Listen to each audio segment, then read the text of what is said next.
J'aurais aimé avoir le temps d'exposer un petit peu ce que nous faisons à Enactus, mais aujourd'hui je représente le CJD, donc je vais prendre le temps un petit peu de discuter ce que nous faisons pour l'entrepreneuriat inclusif et de présenter un petit peu l'organisation. Alors j'ai la chance de faire partie de ce panel et d'être en présence de Wafé, qui a présidé le CJD quelques années, donc qui connaît très bien l'organisation et qui me corrigera si je fais une bêtise, n'est-ce pas Wafé? Alors le CJD est un organisme qui est affilié à l'UTICA, mais qui jouit d'une certaine indépendance. Il fait partie aussi d'un réseau international, donc il est présent dans plusieurs pays.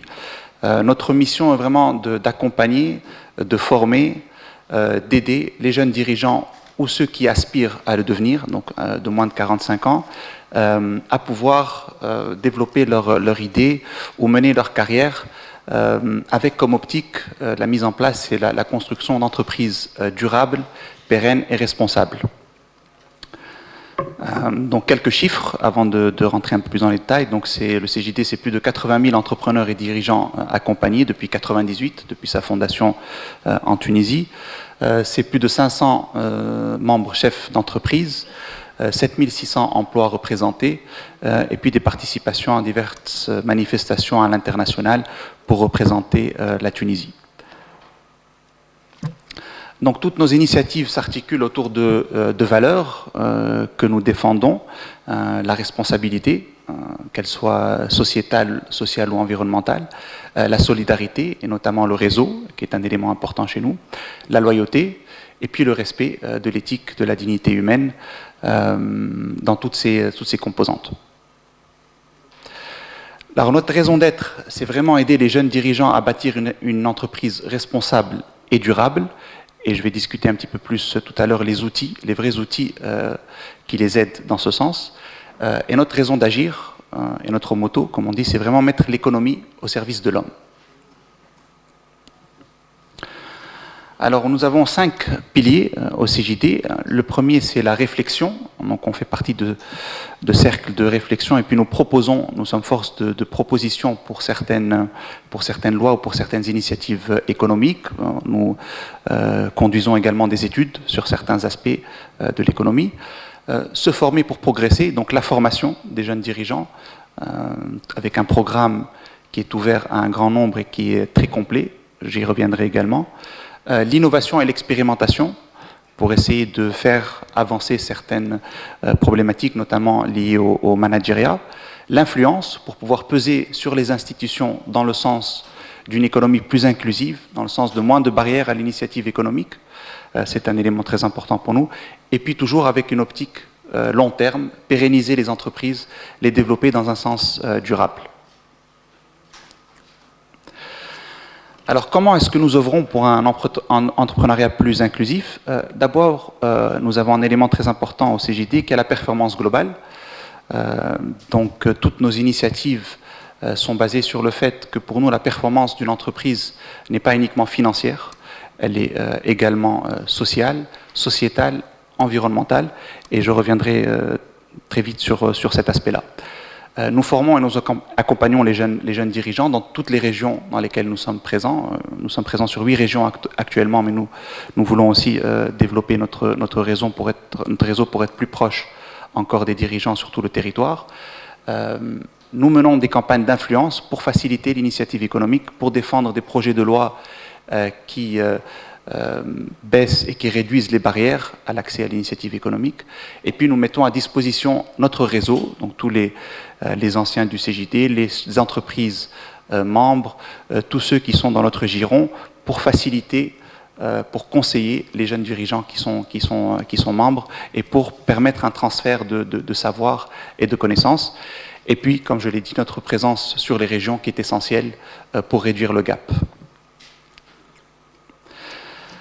Alors donc la performance globale est un élément très important pour nous. Donc nous avons une formation et un outil concret qui permet aux jeunes dirigeants de prendre conscience des aspects de cette performance globale. Donc elle est basée sur quatre éléments. La performance économique, bien évidemment, mais ce n'est qu'un élément parmi les autres. La performance sociale, donc au sein de l'institution, le dialogue à l'intérieur de l'institution, l'égalité des chances, le respect de l'éthique et de la déontologie, la performance sociétale, donc l'impact de l'entreprise sur la société de manière générale et sur les communautés dans lesquelles elle est incluse, et puis évidemment la performance environnementale. Donc le jeune dirigeant a un accès à un outil qui lui permet de faire le diagnostic de sa propre entreprise ou de son projet, s'il est au stade de projet, et d'évaluer sa performance sur ces 4 éléments.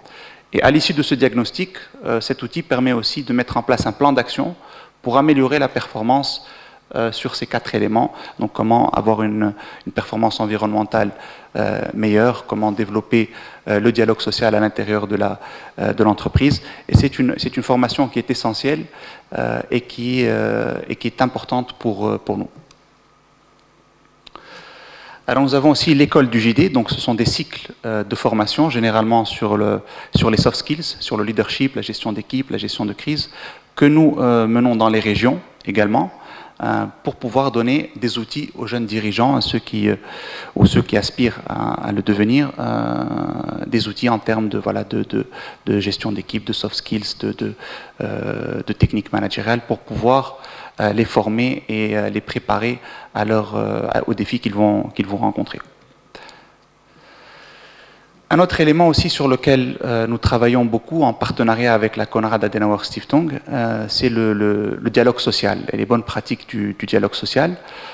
Nous avons des cycles de formation sur le dialogue social gratuites, ouvertes au public.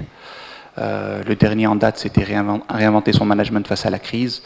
On a aussi des thèmes qui tournent autour de la résilience, parce qu'on adapte aussi un petit peu les formations au contexte. Et ces formations sont conduites dans toutes les régions, et elles traitent réellement, elles exposent des cas pratiques. Elles permettent aussi aux dirigeants dans les régions de voir ce qui se fait ailleurs en termes de dialogue social, pour qu'ils puissent y réfléchir et les appliquer dans leurs entreprises et dans leurs institutions. Nous avons un programme en place qui s'appelle Masirti.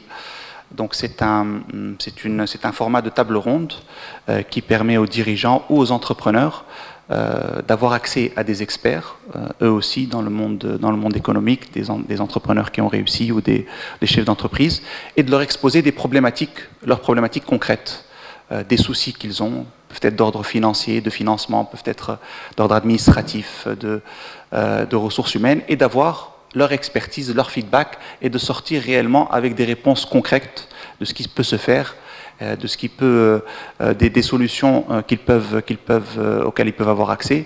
C'est un format de networking, mais vraiment avec des réponses concrètes qu'apportent ces experts. Donc nous essayons vraiment de mettre à disposition des jeunes dirigeants le réseau qui a été construit sur ces 20 dernières années, pour pouvoir leur faire gagner du temps, et puis surtout de leur faire gagner de l'argent, parce que c'est une expertise qui coûte cher pour beaucoup de dirigeants ou de futurs dirigeants qui n'ont pas les moyens de se la payer.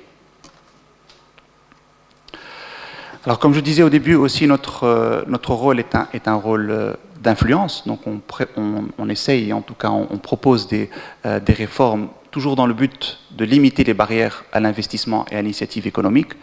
On mène des études, des enquêtes sur différentes thématiques de l'économie qu'on met à disposition aussi du public et des jeunes entrepreneurs. La dernière que nous avons menée, c'est les attentes des jeunes entrepreneurs et des jeunes dirigeants par rapport à la réponse que devrait apporter l'État à la situation du Covid. Donc on a identifié réellement les besoins des jeunes dirigeants dans cette phase de crise sanitaire, et l'étude est disponible au public.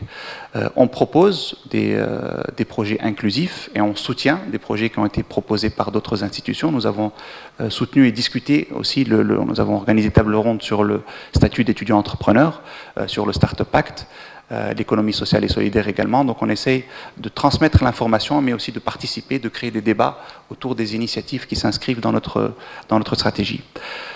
Et comme je le disais, on essaye vraiment d'éclairer l'opinion publique et les jeunes dirigeants sur des problématiques de l'économie, comme aujourd'hui l'économie de rente, comme la concurrence déloyale, pour ensuite aussi proposer des solutions et essayer de les pousser auprès des institutions. Alors nous avons aussi d'autres initiatives, des programmes de mentoring conduits par des anciens du CJD ou par des proches de l'organisation, pour pouvoir soutenir les jeunes notamment les jeunes créateurs d'entreprises qui ont besoin d'accompagnement. Nous mettons à leur disposition des mentors. Nous avons une newsletter qui regroupe un petit peu toutes les initiatives, tous les programmes de soutien de financement pour les startups, pour encore une fois diffuser l'information et faciliter l'accès à l'information, parce que c'est un élément très important. On essaye d'inspirer les futurs entrepreneurs à travers notre congrès. On ramène des décideurs, des personnalités du monde académique international pour parler d'un petit peu ce qui se fait, de ce qui se fait ailleurs en termes de management, en termes de leadership. Nous avons un Business Award qui récompense les initiatives économiques et les entrepreneurs qui réussissent. Et puis nous avons des panels et des tables rondes que nous organisons pour discuter notamment de l'égalité du genre au travail, de l'égalité des chances au sein des entreprises, de la rémunération, d'égalité face à la rémunération. Et c'est des tables rondes et des discussions que nous menons et à travers lesquelles nous invitons aussi d'autres associations et d'autres participants. Donc voilà, j'ai essayé de faire un petit peu le tour de ce que nous faisons et de ce que des éléments, en tout cas de réponse que nous essayons d'apporter à l'entrepreneuriat inclusif. Et puis s'il y a des questions, je serais ravi d'y répondre. Merci.